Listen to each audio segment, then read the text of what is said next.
بسم الله الرحمن الرحيم. السلام عليكم ورحمة الله وبركاته. إن الحمد لله نحمده ونستعينه ونستغفره ونعوذ بالله من شرور أنفسنا ومن سيئات أعمالنا. من يهده الله فلا مضل له ومن يضلل فلا هادي له. أشهد أن لا إله إلا الله وحده لا شريك له وأشهد أن محمدا عبده ورسوله.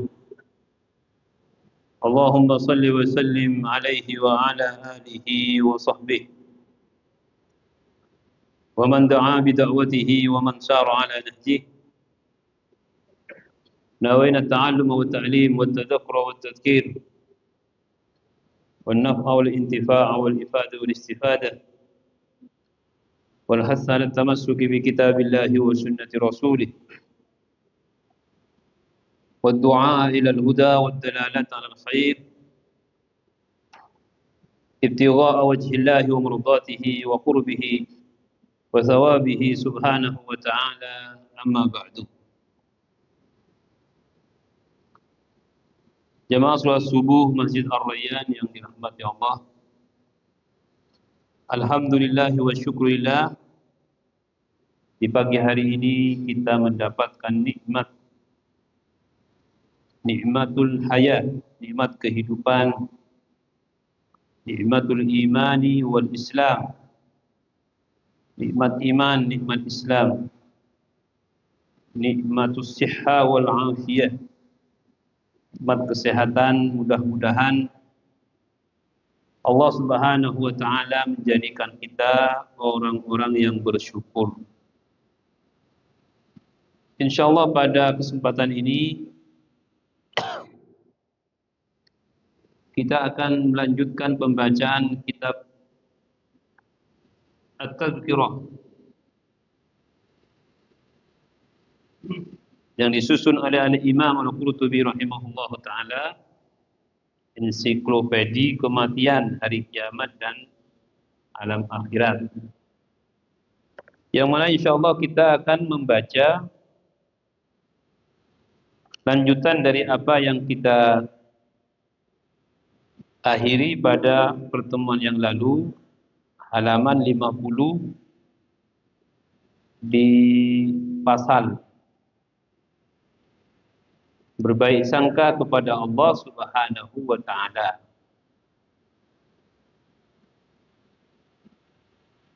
Sebelumnya kita mengakhiri di hadis yang diriwayatkan oleh Ibnu Mubarak dalam kitab Az-Zuhd,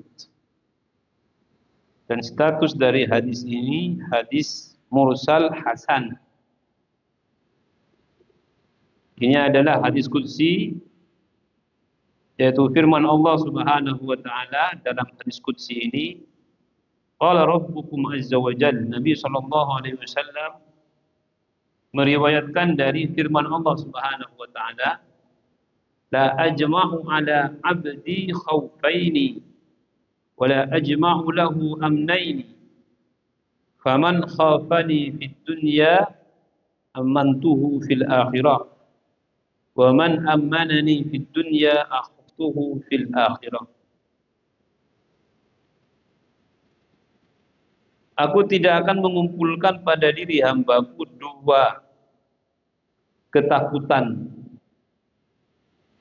Artinya ketakutan di dunia dan ketakutan di akhirat. Wala ajma'u lahu amnain, demikian pula tidak akan aku kumpulkan kepada hambaku dua keamanan. Keamanan di dunia dan keamanan di akhirat. Ini artinya orang yang merasa khawatir di dunia, di akhiratnya aman. Kenapa? Karena kekhawatiran itu membawanya kepada istighfar, mohon ampun kepada Allah dan memohon rahmat Allah. Dan orang yang merasa aman di dunia biasanya di akhiratnya tidak aman. Kenapa? Karena dia sudah merasa nyaman dan tidak lagi membutuhkan ampunan dan firman Allah dan rahmat Allah Subhanahu wa taala. Ini makna faman khafani fid dunya amantuhu fil akhirah. Jadi kita ini di dunia dalam menjalani hidup harus memikirkan akhirat dan merasa khawatir. Yang mana kekhawatiran ini membawa kepada istighfar, memohon ampun kepada Allah. Wa man amanani fid dunya akhaftuhu fil akhirah. Yang aman di dunia maka nanti di akhirat akan dijadikan oleh Allah ketakutan. Aman dalam makna di dunia ini dia tidak merasa bahwa dirinya akan menuju atau akan memasuki alam akhirat. Orang yang merasa aman itu kan tidak pernah berpikir hal-hal yang bisa membahayakan dirinya. Gampang nanti, yang penting sekarang aman dulu. Artinya dia orang yang begini biasanya lupa Tuhannya. Pasal berbaik sangka kepada Allah Subhanahu wa taala. Seyogyanya seorang hamba selalu dalam keadaan sehat hatinya. Karena kesehatan itu ada yang berkaitan dengan kesehatan badan, ada yang berkaitan dengan kesehatan jiwa, kesehatan hati. Ketika ia menghadap kematian, hendaknya berprasangka baik kepada Allah bahwa Allah Subhanahu wa taala akan merahmatinya, memaafkan kesalahannya dan mengampuni dosanya. Karena tadi yang disebutkan dalam hadis, khawatir itu lebih dekat kepada nanti keputusasaan. Orang kalau mau mati, yang dipikir neraka, yang dipikir siksa, kalau mau mati ini, maka dia tidak melihat betapa besar ampunan, maghfirah Allah Subhanahu wa taala, berapa besar rahmat Allah Subhanahu wa taala. Makanya kalau mau mati, perbanyak mengingat rahmat dan ampunan Allah. Ya Allah, saya punya dosa. Saya punya kesalahan. Tapi ampunanmu, rahmatmu, saya yakin akan menjadi sebab diampuni dosa-dosaku, menjadi sebab aku nanti di akhirat dirahmati. Hendaknya orang-orang yang ada di dekatnya mengingatkan akan hal itu. Ini kalau sudah terbujur menunggu ajal. Kalau kita misalkan berada di satu tempat, ada orang mau mati, keluarga kita, ya mungkin keluarga dekat, pasangan kita, anak-anak kita, kalau enggak kita duluan. Nah itu jangan ditinggalkan itu. Makanya kalau ditelepon, Pak, Bapak ini sedang kritis, itu jangan santai. Banyak hal-hal negatif ya. Jadi Al-Falah itu ada panitia dulu, ustadz-ustadz itu diutus ke rumah sakit, dimulai dari rumah sakit Darmo. Ternyata memang dari pihak lain, misionaris itu juga punya utusan juga. Jadi kita kebet-kebetan mencari orang yang tidak ditunggui, bukan yang ditunggui. Kalau ditunggui nggak diganggu. Ya kalau ada orang sakit kritis ditunggui oleh keluarganya, walaupun satu, biasanya enggak dimasuki. Nah, tapi ternyata ada orang sakit enggak ditunggui. Ya mungkin keluarganya di luar negeri atau di luar daerah, enggak ditunggui. Mungkin yang nunggui sedang pulang. Nah, ini dimasuki oleh mereka. Ya mungkin diajari bagaimana mereka itu meyakini keyakinan mereka. Nah kita juga minta dari penitia itu, dari pihak Al-Falah itu minta, jadi kepada pengurus di yang saya Kemarin saya itu dulu di rumah sakit Darma dan Tian. Kalau ada yang pasien tidak ditunggui dan dia mau meninggal dunia, kita langsung ke sana. Karena saya semangat itu. Kenapa? Karena memang di akhir itu yang menentukan. Maka ini satu pelajaran. Kalau keluarga kita ada yang kritis, itu jangan ditinggalkan. Walaupun kita sibuk, kita carikan orang. Kalau perlu sewakan orang. Ini dari sisi ini dulu. Nah, kemudian dari sisi spiritual ya, kalau kita katakan orang yang mendekati detik-detik kematian itu butuh rahmat Allah, butuh suasana yang mana suasana ini bisa mendatangkan rahmat Allah. Istighfar, takbir, tahmid, berzikir di dekatnya. Makanya kalau menjenguk orang sakit atau berada di dekat orang yang akan mati, itu perbanyak zikir. Perbanyak zikir dirinya. Kalau talqinnya itu nggak harus terus menerus. Sunnahnya talqin itu sunnah. Nalqin itu sunnah. Nalqin itu artinya orang mau mati oleh kita di apa ya, dituntun la ilaha illallah, itu sunnah hukumnya. Tapi jangan diulang-ulang terus. Karena biarkan orang yang akan mati ini dia mengucapkan la ilaha illallah, diyakini itu nggak harus diucapkan sebenarnya. Kalau hatinya sudah mantap ingat, sudah itu sebenarnya hatinya sudah memproses keyakinan. La ilaha illallah Muhammadur Rasulullah. Dia kan berpikir kalau dengar ya, kadang-kadang ada nggak dengar. Bagaimana cerita Imam Ahmad yang sering saya sampaikan ketika membahas tentang kematian itu. Nah, kemudian juga orang yang akan meninggal itu seharusnya sekarang orangnya, bukan yang masih sehat. Kalau tadi yang sehat, di rumah sakit tunggui. Kalau kita di rumah misalkan ciptakan suasana yang religius lah, yang bisa mendatangkan rahmat Allah Subhanahu wa taala. Jangan ditinggalkan. Kalau bisa anak-anak kita atau orang-orang soleh itu di situ, yang baik-baik itu, karena setan kan takut. Kita punya keluarga yang alim, yang masya Allah, yang dekat sudah duduk situ. Kenapa? Karena kalau dia tidak diduduki oleh orang-orang yang seperti ini, nanti akan setan masuk. Setan itu masuk ketika tidak ada yang ditakuti. Kalau ada orang-orang seperti ini, setan itu takut. Maksudnya kalau kita punya keluarga yang masya Allah gitu, yang bertakwa kepada Allah itu diberitahu agar hadir. Tolong hadir, jenguk ini kayaknya bapak mau berakhir.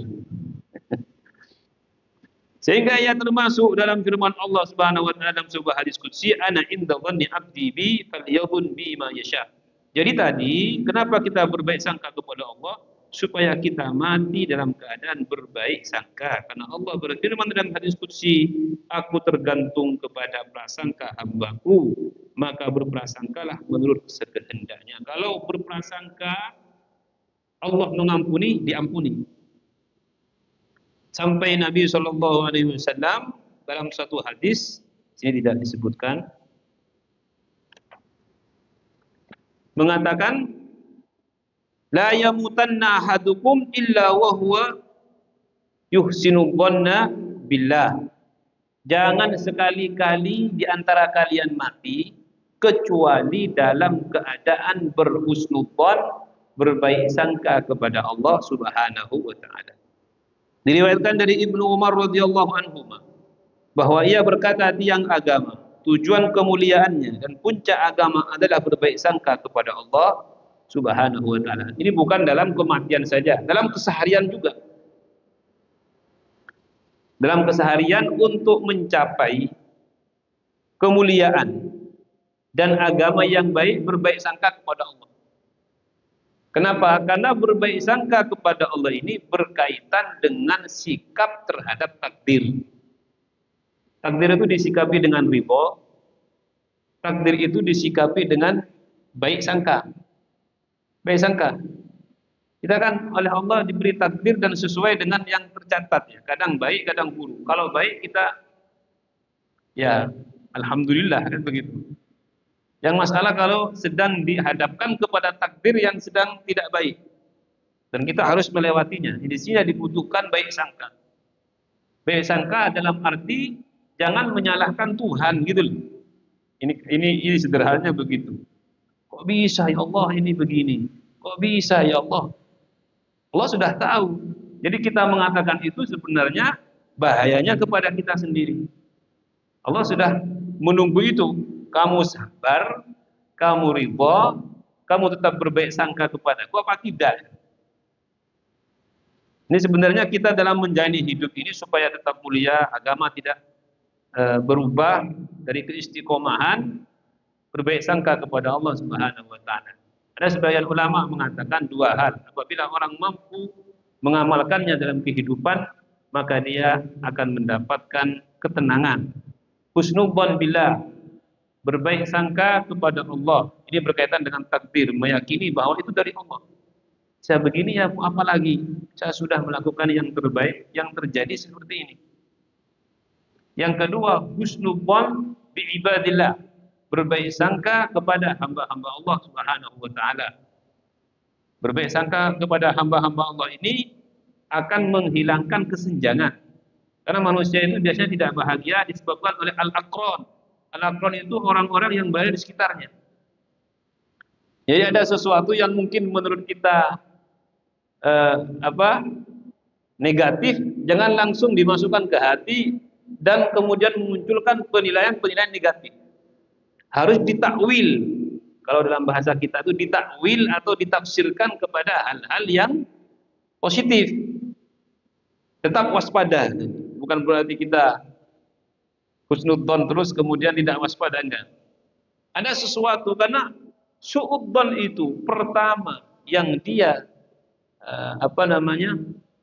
orang yang suudzon pertama yang dia rasa adalah hatinya. Enggak akan tenang nih. Kadang tidur enggak bisa nyenyak ya gara-gara mikir hal enggak ada apa-apa. Kok begitu ya tadi? Padahal jangan-jangan dia. Nah ini semuanya dhon. Makanya Al-Qur'an sendiri menegaskan, inna ba'dadh-dhanni ismun. Sesungguhnya sebagian dhon itu dosa. Ini mengarah kepada suudzon. Quran itu menjelaskan kok. Dosa ismun ini inna ba'dadh-dhanni ismun. Ismun. Kenapa kok memakai ismun? Karena ismun itu mahaka fi nafsika. Ismun itu apa yang terdetik di hatimu. Nah ini kan bisa mengganggu hati gitu. Nah ketika hati terganggu, maka yang lain juga reaksinya akan terganggu mengikuti kata hati itu. Karena hati adalah mudghatun, idza saluhal jasadu kullu wa idza fasadat jasadu kullu. Maka dalam bermuamalah ini, menghadapi kehidupan ini bersama orang-orang di sekitar kita, jadikan sebagai pegangan kita husnudzon bi ibadillah, berbaik sangka kepada hamba-hamba Allah Subhanahu wa taala. Nah, ini juga sebenarnya berkaitan dengan satu ilmu, namanya ilmu psikologis ya. Saya punya teman perempuan, ustazah. Dia itu dulu mungkin menekuni S1-nya di psikologis, ada fakultasnya. Mengetahui ciri-ciri orang gitu ya. Ciri-ciri orang kalau begini, bahkan dari fisik kadang. Karakter ya. Saya katakan enggak boleh sumpah ya. Enggak, kalau begini begitu. Enggak. Baik itu sebagai tanda monggo, tapi jangan jadikan dasar itu support. Kalau begini dia gini, kalau begini begitu. Kata siapa? Ya secara ilmu psikologis gitu. Enggak. Artinya itu boleh sebagai ilmu monggo, kita belajar untuk mengetahui tanda-tanda tertentu, tapi jangan jadikan sebagai alasan bersuudzon. Enggak boleh. Di zaman Imam Syafi'i itu yang viral ketika itu, ini hampir sama dengan ini. Ada namanya ilmu firasah. Ilmu firasah. Makanya ini hampir sama dengan psikologis itulah. Ilmu firasah itu ilmu tentang mendeteksi seseorang.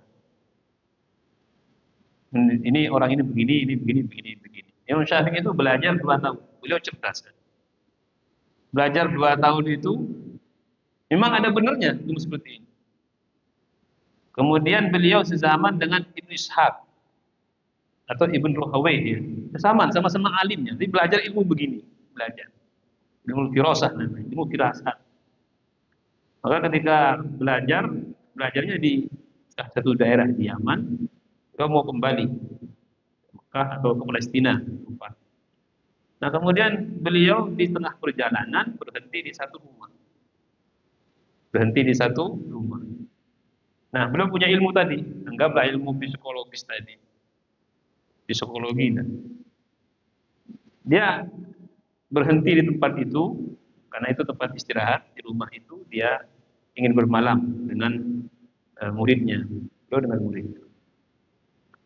Beliau melihat ciri-ciri orang itu dari kata-katanya, dari apa namanya gelagatnya dan semisalnya. Dia mengatakan kepada muridnya sesuai, bukan seudon, sesuai dengan apa yang saya pelajari dari ilmu firasat. Yang 2 tahun dia belajar. Orang ini orang bakhil ini. Orang bakhil. Muridnya kan nggak tahu tentang membawa. Nah, beliau mengatakan bukan hatinya enggak. Sesuai dengan ilmu yang saya pelajari. Masuk di situ semuanya, masya Allah kok berlainan gitu ya. Dipersilahkan orangnya baik. Nah, ini ada kesalahan ini. Apa saya salah baca atau salah gimana? Nah, itu ilmu firasat. Itu beliau punya ilmunya. Gak apa-apa belajar, tapi jangan jadikan sebagai dasar untuk bersumpah. Akhirnya ketika mau pulang baru terlihat dia semua yang dia lakukan diminta apa harganya. Oh, alhamdulillah. Kenapa tak bayar? Alhamdulillah. Kenapa kata muridnya? Ya benar apa yang saya duga itu benar sesuai dengan ilmu tadi. Jadi ilmunya ya benar. Jadi memang orang ini orang bakhil. Gak akan membiarkan sedikit pun terlewatkan. Suatu ketika beliau berdebat dengan Ibnu Ishaq atau Ibnu Rahawi. Sama-sama alimnya di masjid. Jadi orang alim dulu itu banyak di masjid. Beliau dengan Ibnu Rahawi ini ada di satu masjid bersama. Ada orang tidur di situ. Orang tidur. Beliau sama-sama belajar ilmu firasat. Imam Syafi'i mengatakan, ini kalau menurut ilmu yang saya pelajari dari gesturnya, ini tukang kayu. Tukang kayu. Kata Ibnu Rahawi, kalau menurut ilmu juga yang saya pelajari, kok bukan tukang kayu, ini tukang besi. Orang tidur. Ini untuk untuk apa ya? Menguji ilmunya ini loh. Benar enggak? Karena beliau orang cerdas, itu ulama besar. Ulama besar tahu. Insya Allah enggak salah kan begitu. Ini tukang kayu kata Imam Syafi'i. Kata Imam Syafi'i, enggak, ini tukang besi. Ya kan bingung. Yang benar mah sama-sama alimnya, sama-sama baik dalam ilmu pengetahuan. Akhirnya ya sudah begini, karena kita berbeda, kita nanti bangunkan saja, bangunkan untuk menguji sejauh mana dia belajar ilmu itu benar. Hanya dibangunkan orang. Pak, maaf saya mau nanya, panjenengan ini tukang kayu apa tukang besi? Apa tukang besi? Tukang kayu apa tukang besi? Nah, apa kata Bapak tadi? Dulu saya tukang kayu, sekarang jadi tukang besi. Ini kan disebutkan itu bahwa ilmu firasat itu punya ya kesesuaian, tapi sekali lagi bukan sebagai dasar kita mengetahui orang itu tidak baik. Hanya supaya kita itu waspada. Makanya orang itu walaupun harus husnudzon, tapi jangan tinggalkan kewaspadaan dalam makna tadi. Kalau kita melihat ciri-ciri orang ini begini, ya sudah diwaspadai saja. Tidak perlu kita kemudian melanjutkan dengan suudzon. Diriwayatkan dari Ibnu Umar, tiang agama, tujuan kemuliaannya, puncak agama adalah berbaik sangka kepada Allah, karena orang tidak akan khusyuk dalam menjalankan ibadah kalau hatinya masih ada suudzon. Gak bisa khusyuk. Gak bisa. Kalau ingin khusyuk, jangan biarkan suudzon itu di hati. nggak khusyuk, datang terus itu. Biasanya datangnya itu di sholat. Kalau datang di luar sholatnya, kan nggak ganggu ibadah. Tapi kalau sudah suudzon ada di hati, datangnya di sholat. Kalau setan juga kayak kita lupa sesuatu, datangnya di sholat.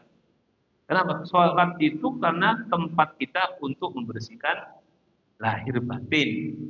Kenapa kok lahir batin? Karena Nabi mengibaratkan sholat itu seperti sungai yang kita mandi 5 kali, atau sholat 5 waktu kita mandi 5 kali. Ini kan membersihkan batin, membersihkan dosa, membersihkan hal-hal yang negatif dari jiwa kita. Sebagaimana sungai ini membersihkan air kita kalau mandi, membersihkan zahir, kan begitu. Maka ibadah khususnya sholat 5 waktu itu diumpamakan sungai dalam makna sebagaimana sungai membersihkan fisik kita, airnya, demikian pula sholat 5 waktu seharusnya membersihkan hati kita. Kalau sudah hati kita bersih dengan ibadah itu, maka kita tidak akan suka kepada kefasikan. Kalau kita sudah tidak suka kepada kefasikan, maka kita akan dengan mudah mencegah diri dari kekejian dan kemungkaran. Inilah makna firman Allah, innas sholata tanha 'anil fahsya'i wal munkar. Salat yang mampu membersihkan hati dari kotoran-kotorannya. Karena orang yang sifat-sifat kotornya hilang dari hatinya, dia secara otomatis nggak akan suka kepada kemungkaran, itu nggak akan suka, nggak akan suka. Abdullah bin Mas'ud, barang siapa yang mati di antara kalian dalam keadaan berbaik sangka kepada Allah, maka ia akan masuk surga tanpa rasa takut. Lanjutan dari Ibnu Umar. Abdullah bin Mas'ud radhiyallahu anhu berkata, demi Allah, yang tiada ilah yang berhak disembah selainnya, tidaklah seseorang berprasangka baik kepada Allah, melainkan Allah akan memberikan apa yang ia sangka, hal itu karena kebaikan ada di tangannya. Kalau kita punya masalah, insya Allah selesai nanti. Insya Allah kalau kita yakin, selesai. Makanya orang baik sangka itu bahagia. Kita kan masing-masing sekarang punya masalah. Ya, masalah itu enggak harus finansial, enggak. Mungkin masalah dengan teman, masalah dengan apa, masalah rumah, masalah. Nah, kalau kita optimis dalam makna husnudzon billah, berbaik sangka kepada Allah, itu akan selesai. Sebagaimana dikatakan Ibnu Mas'ud ini. Yang berbaik sangka kepada Allah, pasti Allah akan memberinya. Ya Allah, saya punya tanggungan ini, ya Allah, gimana? Insya Allah lah, kita upayakan, kita tetap melakukan upaya ikhtiar, insya Allah nanti akan selesai. Insya Allah nanti akan ada jalan keluar. Coba lihat. Kalau tidak percaya, kita sekarang usia berapa? Usia berapa? Coba kita renungi apa yang sudah kita lewati. Paling besar masalah kapan? Insya Allah, kalau orang itu husnudzon billah, nggak ada, aman-aman saja seusia 60 tahun. Enggak. Kenapa? Karena dia husnudzon, padahal masalahnya besar. Beda dengan orang suudzon kepada Allah. Itu mungkin pada saat itu kita merasa berat, merasa besar, merasa terbebani karena tidak husnudzon kepada Allah Subhanahu wa taala. Ini penting, walaupun pelaksanaannya nggak gampang. Nggak gampang kadang-kadang. Apalagi kita sedang dalam keadaan kondisi tidak tenang. Padahal husnudzon itu salah satu solusi supaya kita itu bisa menyelesaikan masalah. Tapi memang nggak gampangnya, kenapa? Kalau hati kita sedang tidak tenang. Husnudzon atau suudzon itu dari hati sumbernya, bukan dari pikiran. Bukan dari pikiran dalam mana nggak bisa diriset itu. Nggak bisa kita mengambil, nggak bisa. Harus dari hati, diawali dengan keyakinan. Itu saja sebenarnya. Maka hidup menjadi optimis dan biasanya akan mempengaruhi fisik juga. Orang kalau optimis itu kan fisiknya juga semangat. Ini habis ngaji ini saya ada ini akan berangkat. Beda dengan orang nggak punya optimisme dalam hidup, ya habis ini santai lah. Ini bedanya. Diriwayatkan bahwa Ibnu Abbas radhiyallahu anhu berkata, jika engkau melihat seseorang sedang menghadapi kematian, kita yang sehat ini, yang hidup ini, ada orang mau mati, maka kabarkanlah kepadanya untuk menemui Rabb-nya dalam keadaan husnudzon. Nah, ini sunnahnya juga. Ibnu Abbas yang mengatakan kalau ada yang mau mati, tapi jangan diceramai. Begini caranya. Kalau kita ada yang mau mati, misalkan keluarga kita, insya Allah dosanya diampuni oleh Allah, istighfar. Insya Allah Allah akan merahmati. Begitu. Jadi kita itu dengan redaksi doa gitu loh. Bukan Pak, sampean mau mati Pak. Jadi begini, ini bisa menyinggung perasaan dia gitu. Pak, yakin Pak ya, dirahmati ya. Saya kan banyak dosa loh ya. Insya Allah. Nah ini kan anunya redaksinya nggak mengenakan. Orang sudah menghadapi kematian masih dibilangin gitu. Jadi kita di sampingnya itu menghibur caranya, bukan menakut-nakuti. Loh, kalau itu gitu nanti. Sengaja saya cepat mati, itu gimana gitu. Nah ini kalau mau mati begitu. Kadang-kadang kan orang-orang dekat kita kan, sepupu kita, kita mau mati, kita di situ. Insya Allah, mudah-mudahan dirahmati. Ya kita mudah-mudahan semuanya diampuni oleh Allah. Begitu caranya. Kita lah gitu. Mudah-mudahan kita semua diampuni oleh Allah begitu. Jangan Pak, sampai ini mudah-mudahan diampuni, nah dosa-dosanya terlalu besar selama hidup. Nah ini hal-hal yang harus kita perhatikan. Untuk menemui Robnya dalam keadaan husnudzon, harus dikabarkan. Apabila ia hidup, maka buatlah ia merasa takut. Nah ini sebaliknya, kalau dia hidup dalam arti sehat, masih sehat, nasihatnya jangan begitu. Harus kebalikan. Kita punya saudara, punya teman, misalkan dia terlihat kayak lalai gitu, kayak lalai gak ingat, itu ditakut-takuti. Awas tuh, kematian tuh nggak memberitahu. Ini kan namanya menakut-nakuti. Tapi kalau orang stres, jangan ditakut-takuti. Oh, dia pusing, dia punya masalah. Sampai nih ingat neraka ya. Sudah masalah membebani dirinya, ingat neraka tambah hancur dia. Tambah terbebani enggak. Kalau orang dalam keadaan dia terbebani, maka hiburlah dengan rahmat Allah. Pasti Pak, insya Allah itu cara Allah untuk mengampuni Anda. Nah ini kan enak ya. Begitu caranya. Al-Fudail rahimahullah berkata, rasa takut lebih baik daripada pengharapan bagi hamba yang masih sehat. Ini sama dengan Ibn Abbas tadi. Jika ia sedang menghadapi kematian, maka pengharapan lebih baik daripada rasa takut. Nah, cara untuk menghadirkan pengharapan husnudzon ini adalah menghilangkan godaan-godaannya. Godaan-godaannya itu kalau kita mau mati, itu pertama kalau masih punya keluarga. Itu pertama. Ingat anak, ingat yang kedua dunianya. Kan kalau kita masih mati, misalnya masih ada pasangan, pertama diingat pasangan biasanya. Ini cara setan supaya kita itu nanti sedih, dan ketika sedih kita muncul suudzon. Setelah ingat pasangan, ingat anak. Kok nggak pulang ya? Kenapa? Oh, ini bapaknya sudah nggak akan lama. Sedih, dia mau mati sedih dengan anak yang belum pulang karena masih kerja. Ada yang begitu. Nah setelah itu biasanya dia ingat dengan dunianya, rumahnya yang dia tempati, kemudian apa yang dia miliki, tanah-tanahnya. Itu godaan. Kalau mau mati tidak perlu ingat itu. Kenapa? Karena agama sudah ada aturannya, sudah ada yang nanggung. Kamu mati pun mesti ada yang nanggung. Gak usah kamu yang mikirkan. Ada yang nanggung, mau punya berapa hektar tanah, ada ahli waris. Saya kan belum membagi. Nah itu karena belum dibagi oleh agama akan dibagikan. Saya punya hutang. Kalau punya hutang ya sudah, tidak perlu berpikir hutangnya. Mau apa juga berpikir sesuatu yang tidak bermanfaat. Kecuali dia masih sehat, punya hutang, punya apa, kerja, usaha. Apa yang dia miliki, olah dengan sedemikian rupa, cari jalan untuk melunaskan begitu. Kalau sudah mati nggak ada gunanya.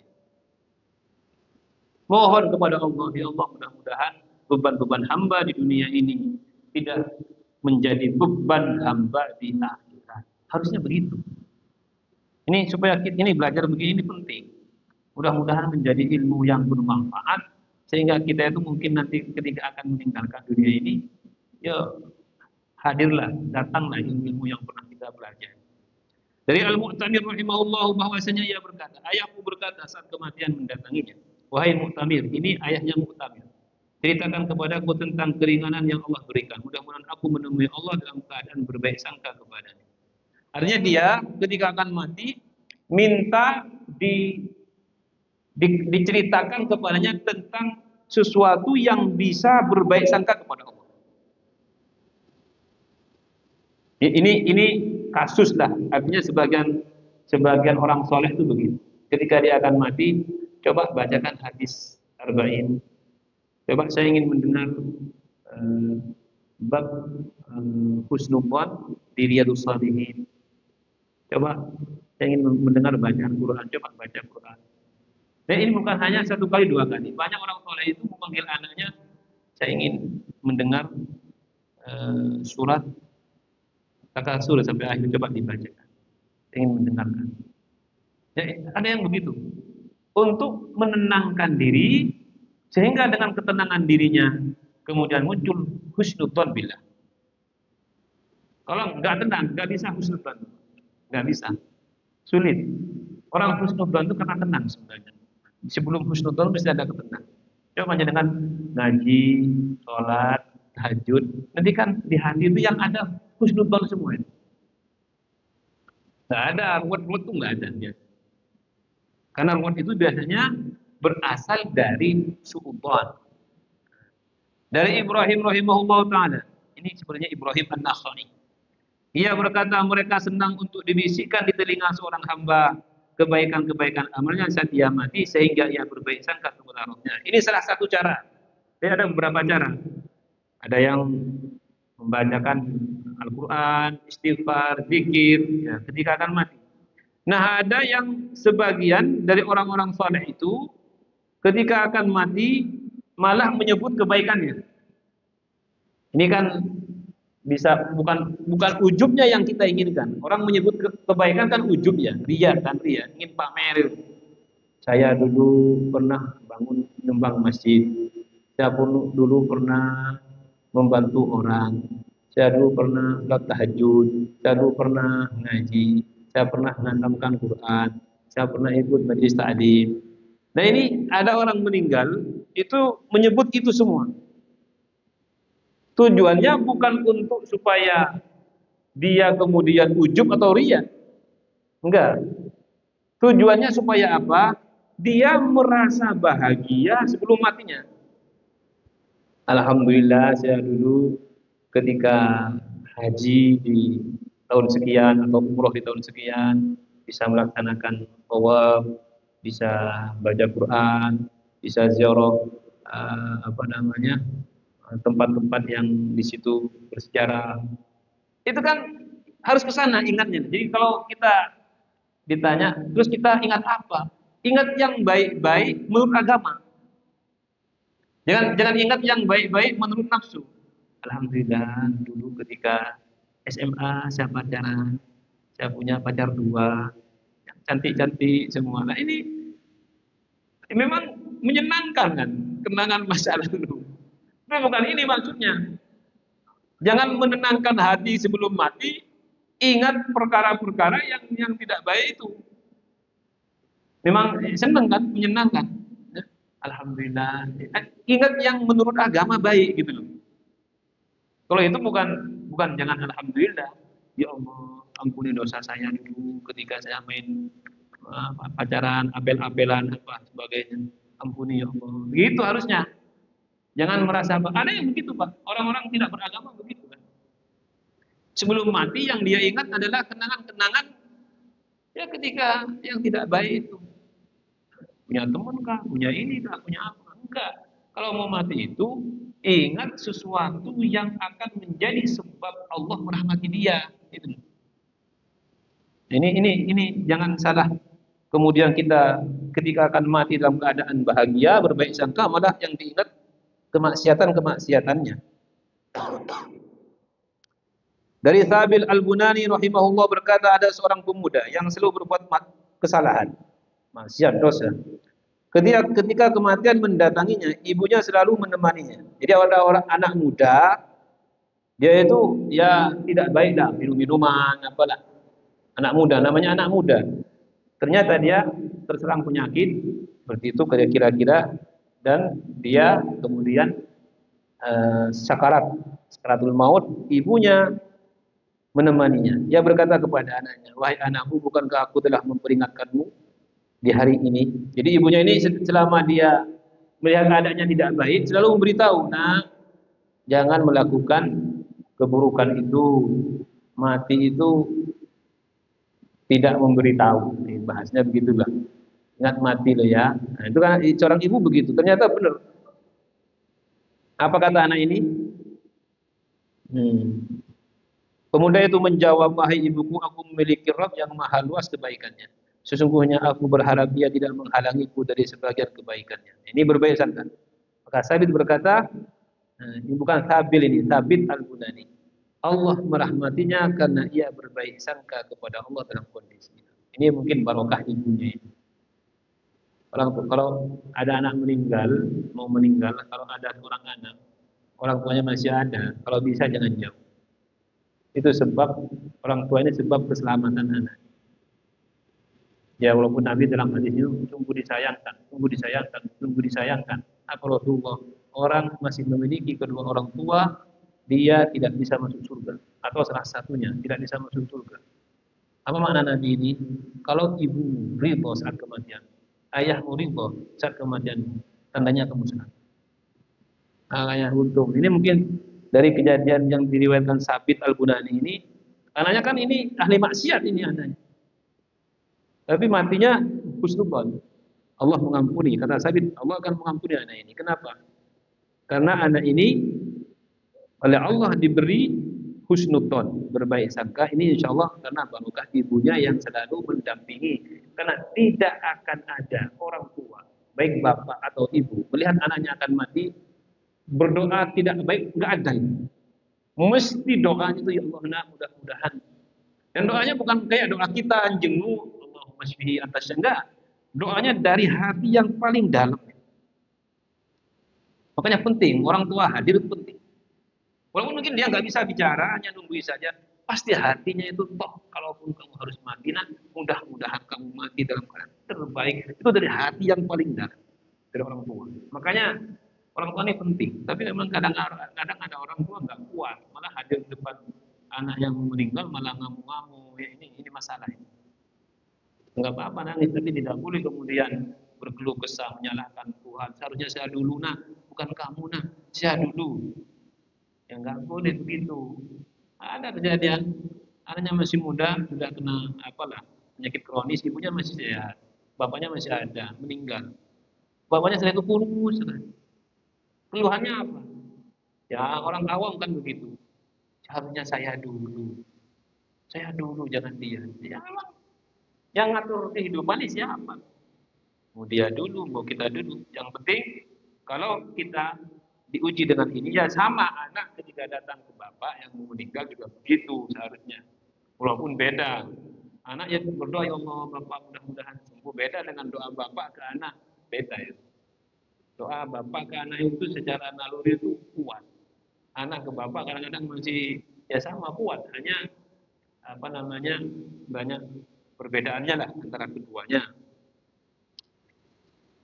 Nah ini setelah itu diceritakan Nabi Yahya dan Nabi Isa alaihi wassalam, bahwa Nabi Yahya ini kalau bertemu bermuka masam, Nabi Isa tersenyum.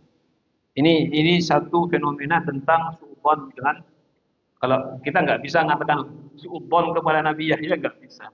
Artinya khauf dan roja lah mungkin.